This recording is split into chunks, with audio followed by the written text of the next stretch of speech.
After the turn of the century, in the clear blue skies over Germany, came a roar and a thunder men had never heard, like the screaming sound of a big warbird. Up in the sky, a man in a plane, Baron von Richthofen was his name. 80 men tried, and 80 men died, now they're buried together on the countryside. A young aviator lay dying at the start of a bright summer's day. To the mechanics assembled around him, these few parting words he did say. Take the cylinder out of my kidneys, the connecting rod out of my brain. From the small of my back take the crankshaft and assemble the engine again.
say I crashed to the ground at 120 miles an hour, and to look at the undercarriage I should think that I did. However, it's nearly ready for flying again now. It was a rum feeling coming down, for I had time to see that my number was up. However, it wasn't. Ball was not the future of the Royal Flying Corps. He couldn't be. He relied on luck to stay alive. He'd come back with his aircraft riddled with bullets. Albert Bull was killed at the age of 21. He'd shot down 44 German planes. The French, in particular, were quick to exploit their aces. By focusing on the lives of the heroes of the air, they could distract the public from the carnage of the trenches. Successful pilots were courted by the press and paraded in high society.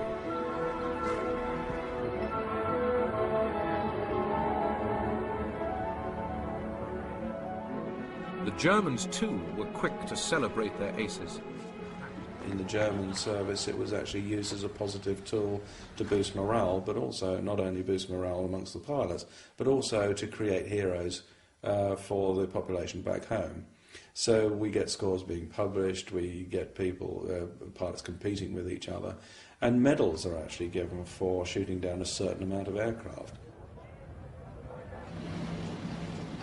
The best-known German ace was Manfred von Richthofen, the Red Baron. Von Richthofen would shoot down 80 enemy planes, more than any other pilot in the war. I am a hunter. When I have shot down an Englishman, my hunting passion is satisfied for just a quarter of an hour. Von Richthofen became the icon of a romantic view of the air war. Individual knights in shining armor of airborne steel, locked in hand-to-hand combat. To be alone, to have your life in your own hands, to use your own skill single-handed against the enemy. It was like the jousts of the Middle Ages, the only sphere in modern warfare where a man saw his adversary and faced him in mortal combat, the only sphere where there was still chivalry and honor. If you won, it was your own bravery and skill. If you lost, it was because you had met a better man.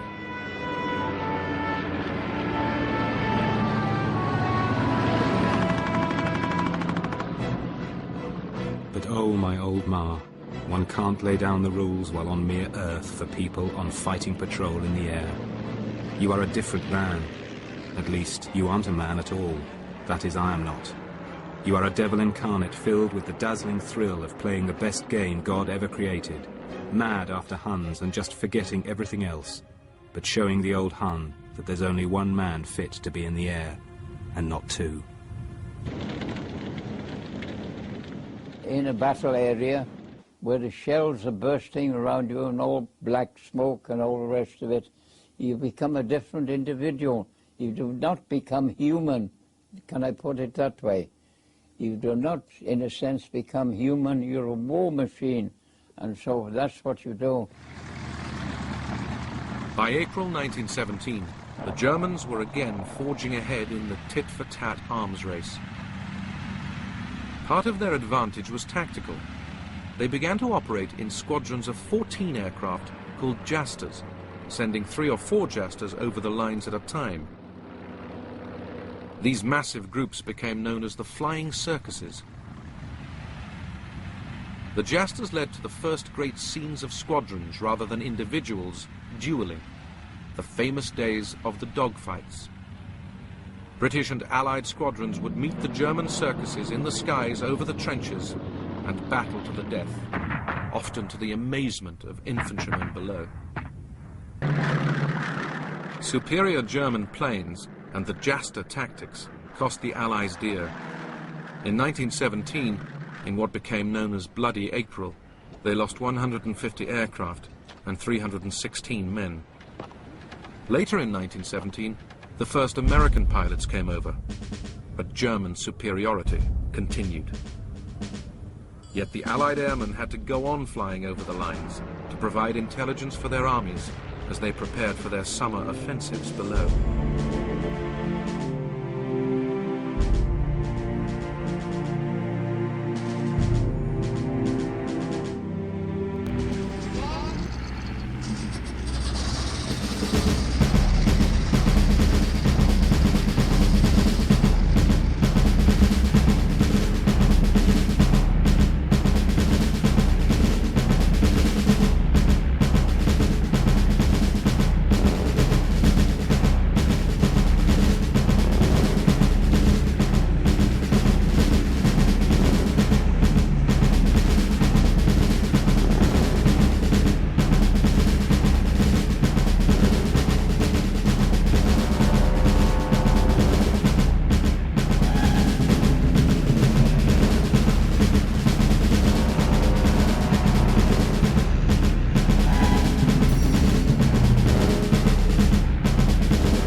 mechanics assembled around him. These few parting words he did say: take the cylinder out of my kidneys, the connecting rod out of my brain. From the small of my back take the crankshaft and assemble the engine again.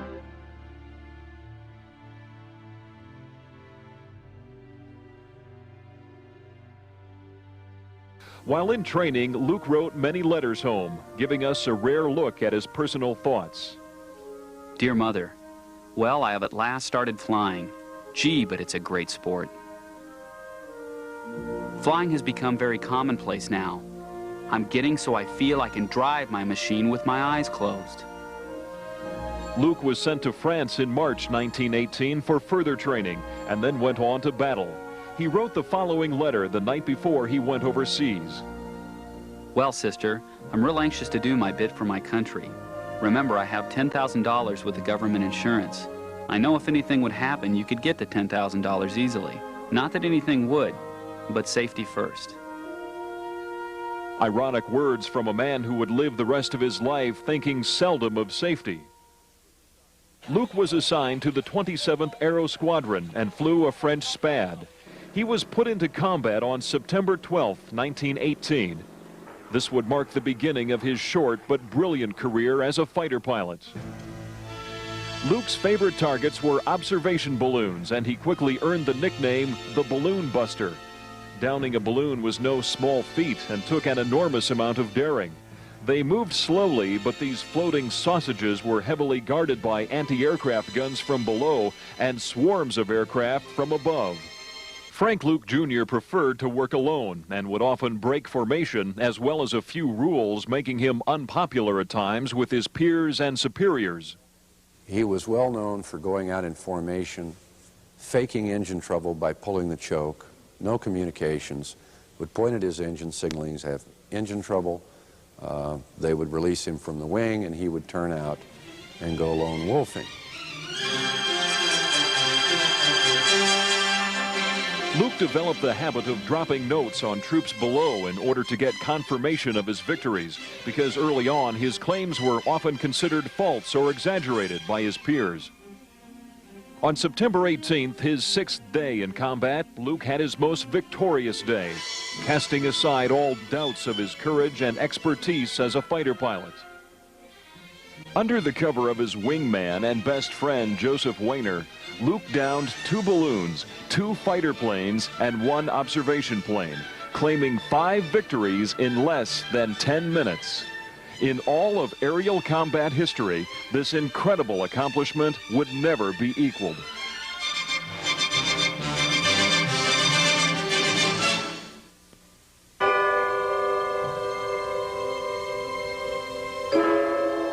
Luke didn't celebrate his victories that day, for ironically, it was also the day of his greatest loss. His friend and partner, Joseph Weiner, didn't survive. Frank Luke never recovered from the death of his friend. On several occasions, he went AWOL to be alone or with friends in neighboring airdromes. He returned only to be grounded by his commanding officer. On September 29th, in defiance of his orders, Luke took off in a Spad. He dropped his usual note to troops below: watch for 3 burning balloons. Crossing over enemy lines, he managed to down all 3 balloons, despite facing heavy ground fire and 8 enemy airplanes. He was wounded in the shoulder, and before he was forced to crash land, he swooped down and strafed German troops in the streets of Mervaux, France, killing some ground soldiers.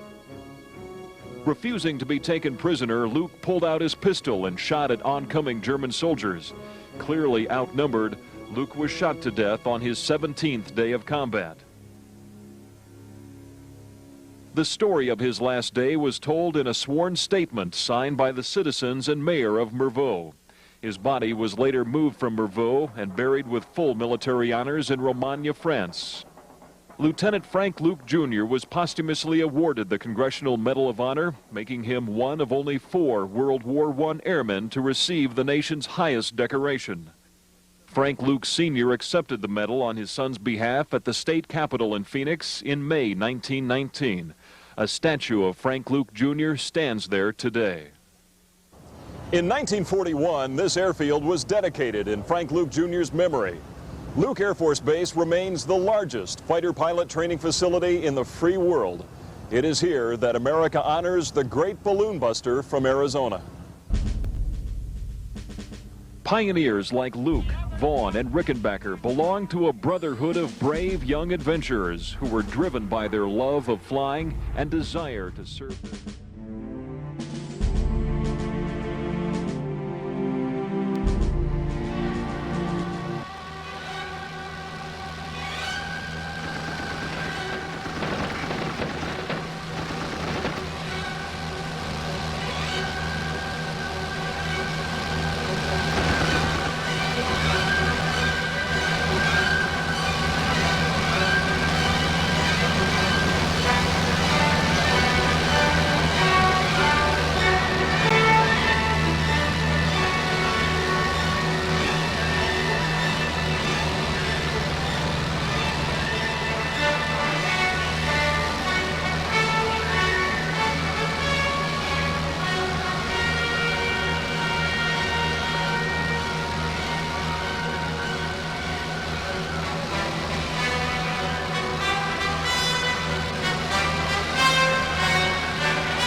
Germany asked Tony Fokker, the young aircraft designer, to improve on the French system.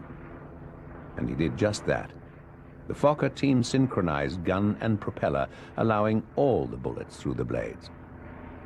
They fitted the system to a Fokker single-seater and renamed the plane the E-1. E stood for Eindecker, meaning monoplane.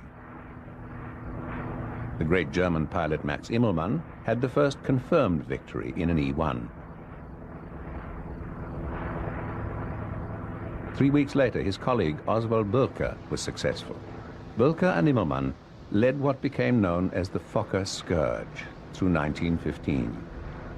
Their tally of downed Allied aircraft mounted. The German press created a rivalry between them. Bürker's approach was simple. I always wait for the favorable moment and put in a few well-directed shots. Tony Fokker improved the Eindeckers. This is a scaled-down replica of an E-3, the ultimate version. It had a 100-horsepower engine and sometimes 2 machine guns. It appeared in December 1915. Allied fear of the Fokker continued to mount. The Royal Flying Corps issued this order. Until we are in possession of a machine as good or better than the German Fokker, a machine on reconnaissance must be escorted by at least 3 fighting machines.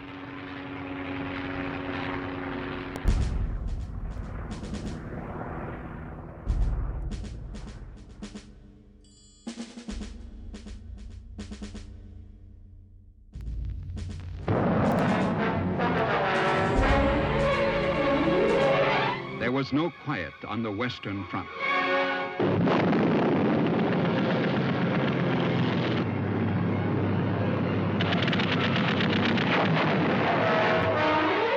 The time is 1916, when a new breed was born, a new kind of hero, the air ace.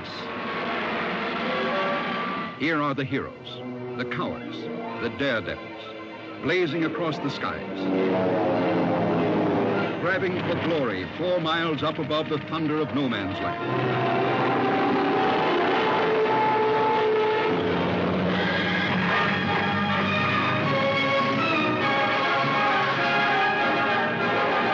The Blue Max, a film big enough to encompass a world war,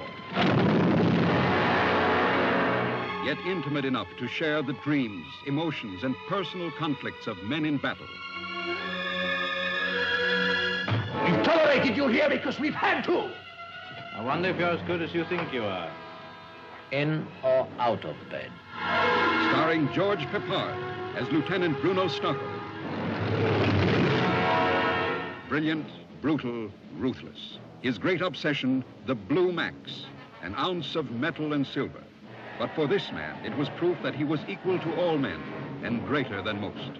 I'll see you never wear that medal. You disobeyed my orders. I'm going to have you court-martialed.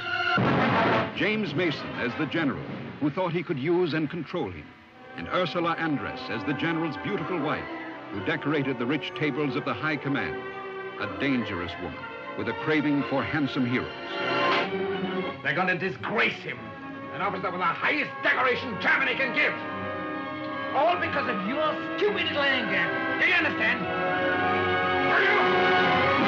This film recreates the time of valor when brave men flew against terrible odds. Each country had its own most coveted award for its heroes. For France, it was the Croix de Guerre.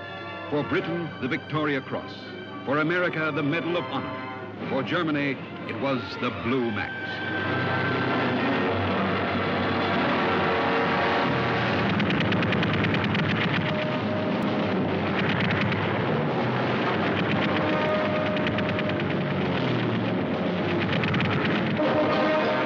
There will be many great war films, but above all, there will be the Blue Max.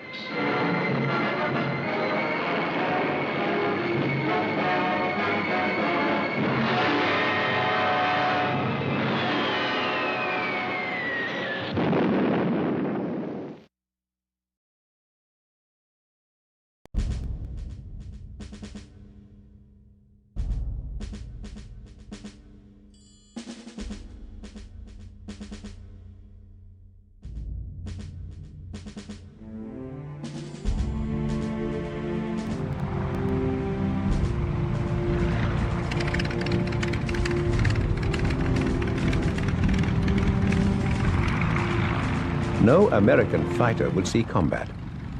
In 1917, America decided to buy its fighters from Europe.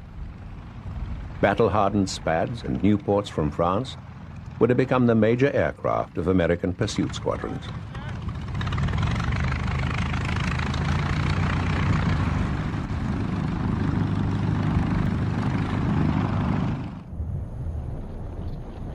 By 1917, America's experience in military aviation was limited.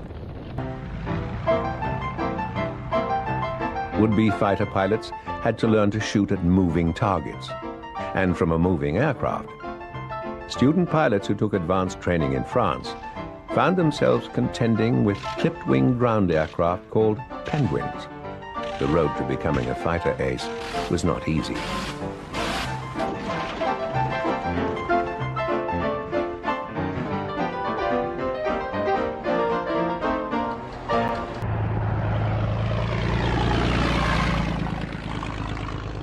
This is a monument a few miles outside Paris.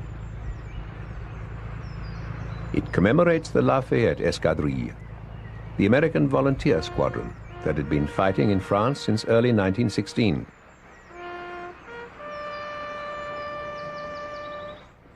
The exploits of the Escadrille had become legendary among the American public.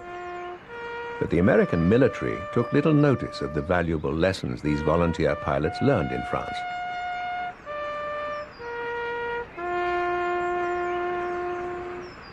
In January 1918, Captain Georges Tenot, the Escadrille's French commanding officer, passed on his office to Major Bill Thor. Under Thor, the Escadrille became the 103rd Pursuit Squadron. The legendary group of volunteers was now an American unit, but still under French command.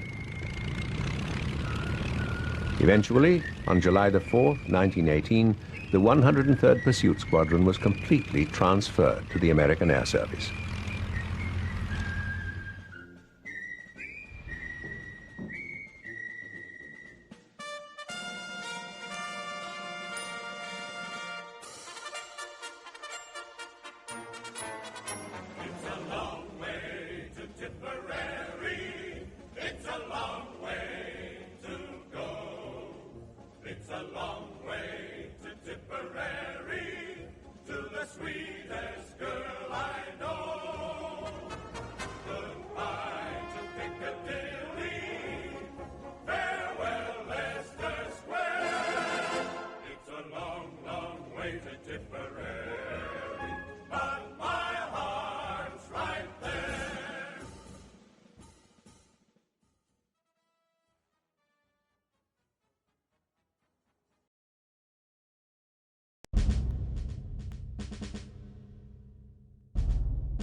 Bon sang, est-ce que tu te rends compte que c'est très grave ce qui s'est passé? Shame on you, Gordon. Ça s'appelle haute trahison. Si l'opinion publique apprend ça, participer à des actes pareils avec l'ennemi, alors qu'une partie du pays est durement occupée, là, vraiment... Le pays? Mais qu'est-ce qui c'est, le pays? Sur ce qu'on souffre ici? Je vais vous dire, moi, je me suis senti plus proche des Allemands que ceux qui crient mort aux Boches chez eux, bien au chaud devant leur dindon marron. Anna, ich muss zurück an die Front. Ich möchte heute Abend für die Kameraden singen. Ganz besonders heute Abend.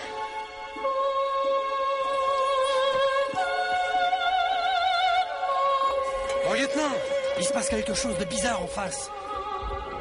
C'est quoi ce bordel? Mais qu'est-ce qu'ils peuvent bien foutre? On peut-être marre les Allemands.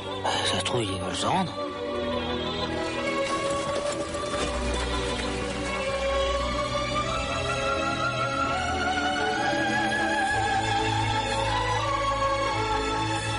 Angèle, donne-moi une bouteille de champagne, mon gars.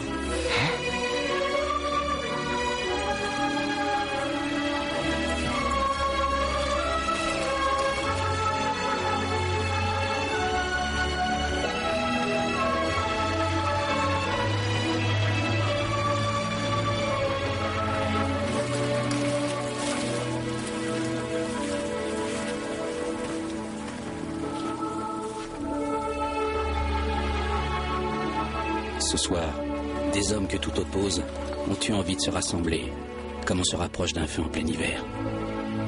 Peut-être pour oublier un peu la guerre.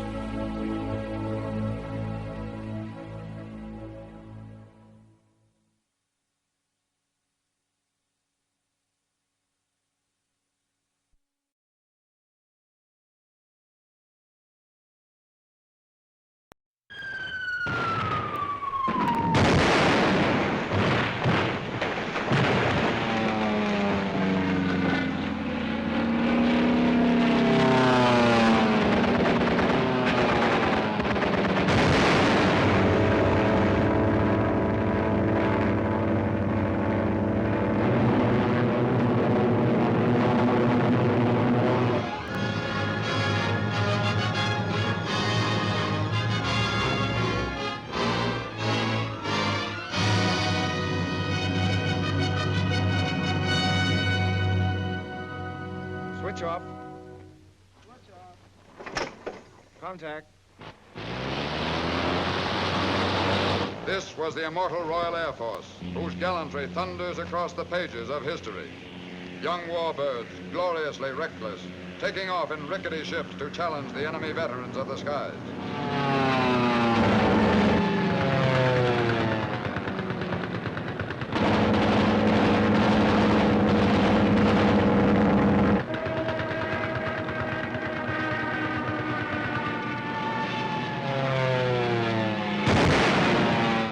Drama that soars with the courage of youth in a story that will write its message on the hearts of the world.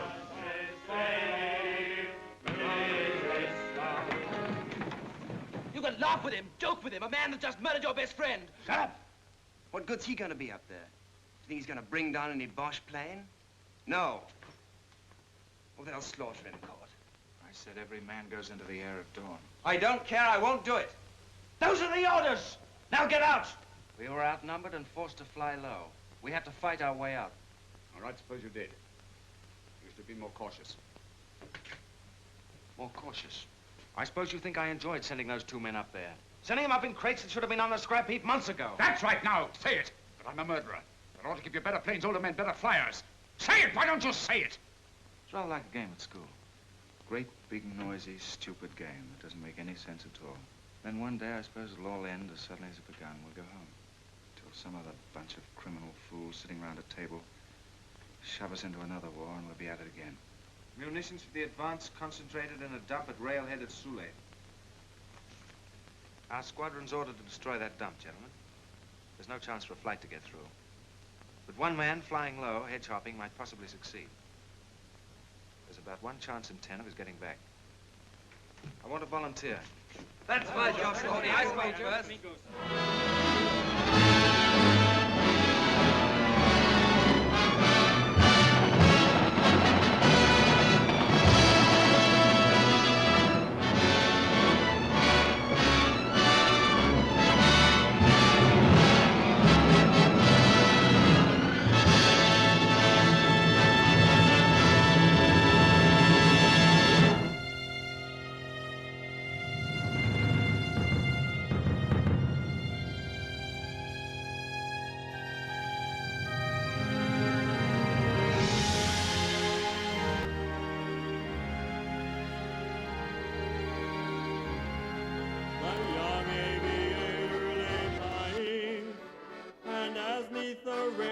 He lay, to the mechanics around him, these parting words he did say.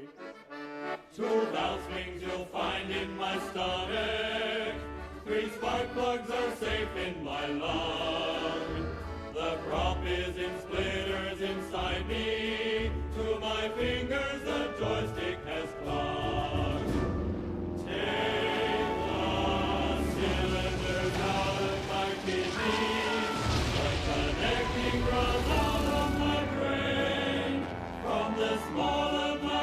Take the crankshaft and assemble the engine again. Take the cylinders out of my kidneys, my connecting rods out of my brain. From the small of my back take the crankshaft and assemble the engine again.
Sehr gut. Ja, wunderbar.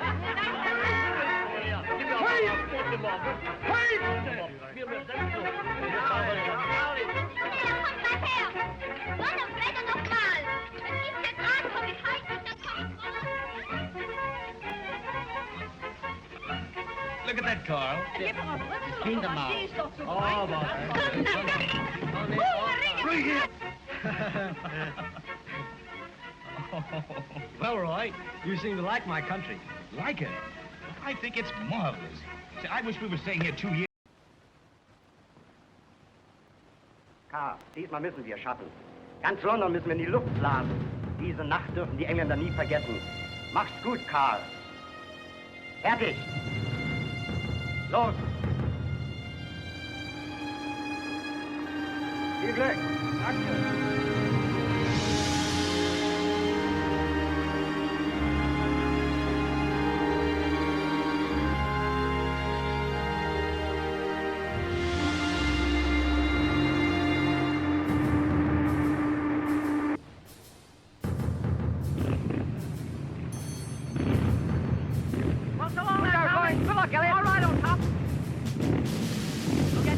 Goodbye. Good luck, Roy. Right.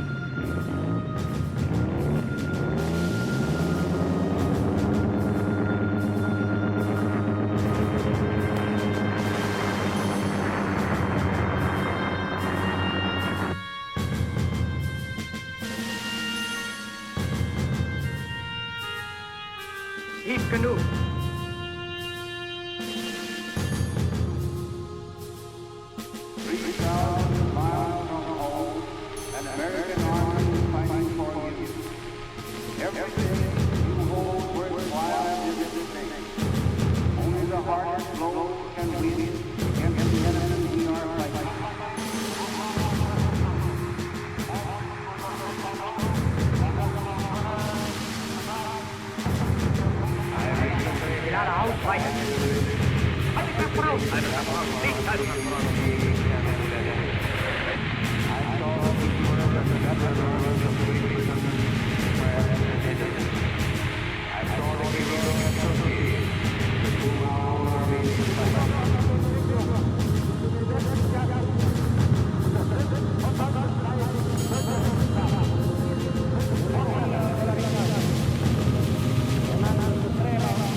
Auge ist quer. Fein, Karl, sehr fein. 6 Bomben, 6 Bomben, 6 Bomben.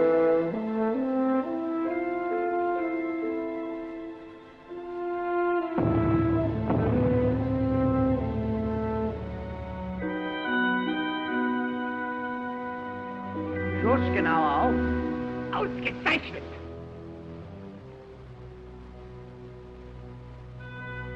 Alle Bomben! Jawohl, Kapitän! Alle Bomben!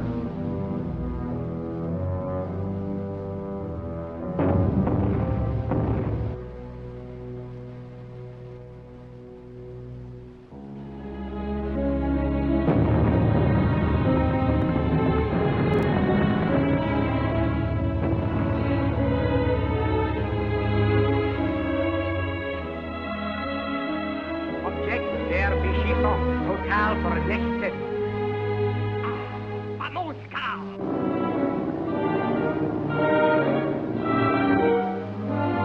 Halbe Kraft voraus! Halbe Kraft voraus!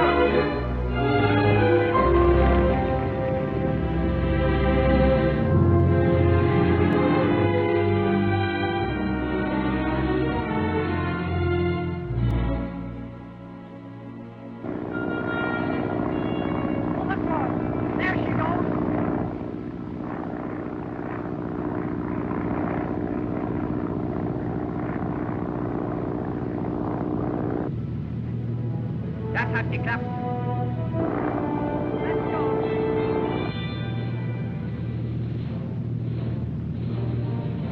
Die englische Flieger verfolgen uns. 900 Meter unter uns, 2000 Meter achteraus, ein Steuerbord. Volle Kraft, volle Kraft, volle Kraft, volle Kraft.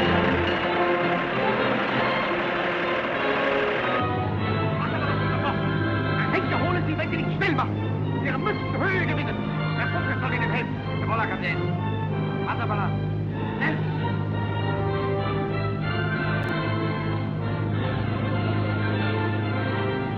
Maschinengewehre, jawohl. Fahren Sie langsam.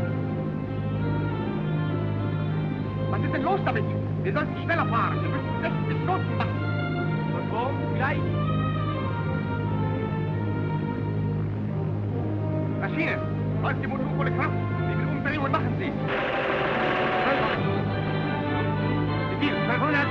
1200. Was denken Sie davon? Unsere Motoren laufen alle äußerste Kraft. Wir steigen nur 10 Grad und machen nicht mehr als 50 Knoten. Was ist denn los damit? Ja, der Luftwiderstand von dem Beobachterkorb und den 2000 Meter Kabel vermindern unsere Fahrt um mindestens 15 Knoten. So? Ganz sicher? Absolut.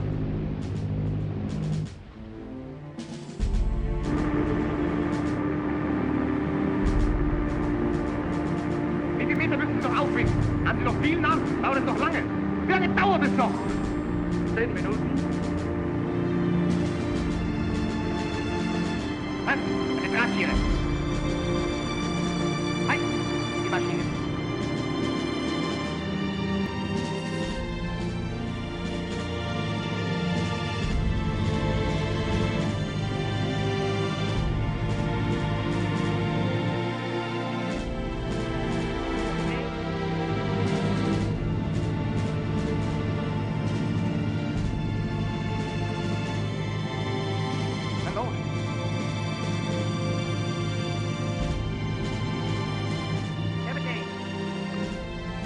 Kapitän! Ich kann's nicht. Kapitän! Kapitän! Für Kaiser und Vaterland!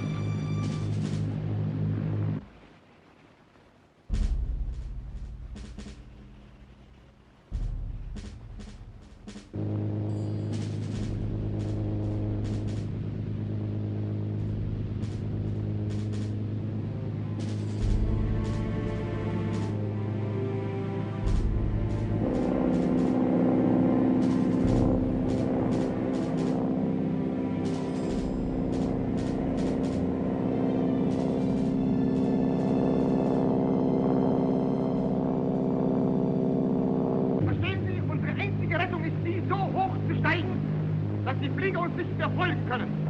5000 Meter Höhe müssen wir unter allen Umständen gewinnen. Alles über Bord, was wir nicht unbedingt brauchen. Das Schiff muss leichter werden. So schnell wie möglich. Verstanden? Jawohl. Fern! Wohin? Meinst du den ganzen Apparat über Bord? Radio? Schnell! Jawohl! Richter, alles überflüssig über Bord! Schnell!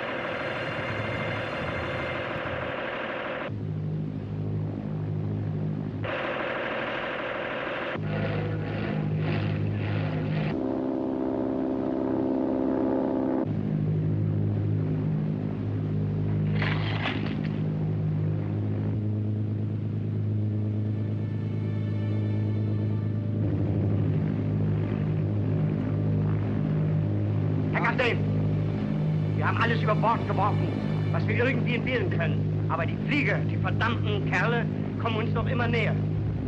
Oh, was jetzt? Herr Kapitän, Sie wissen, es bleibt uns nichts anderes übrig. Sie wissen, es gibt nur noch ein einziges Mittel, das Schiff leichter zu machen. Habe ich Ihre Erlaubnis? Ja. Es fällt mir schwer, Klein. Aber das Schiff muss gerettet werden. Wir haben keine andere Wahl. Bauer, kommen Sie. Befehl. Sind Sie willens, für Ihr Vaterland zu sterben? Jawohl. Ihr größter Dienst.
Wir sind uns ein Komm!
Just our luck.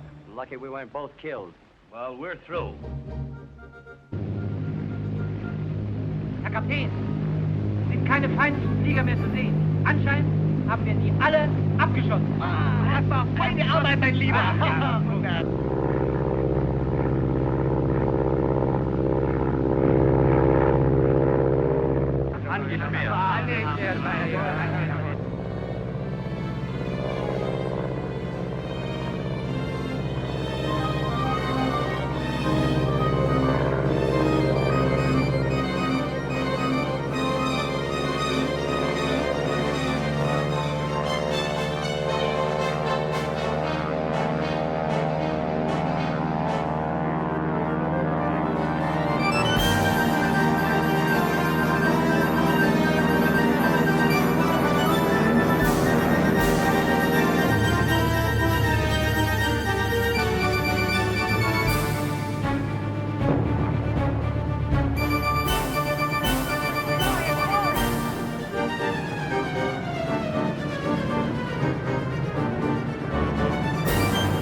light of a bright summer's day, to the mechanics assembled around him, these few parting words he did say.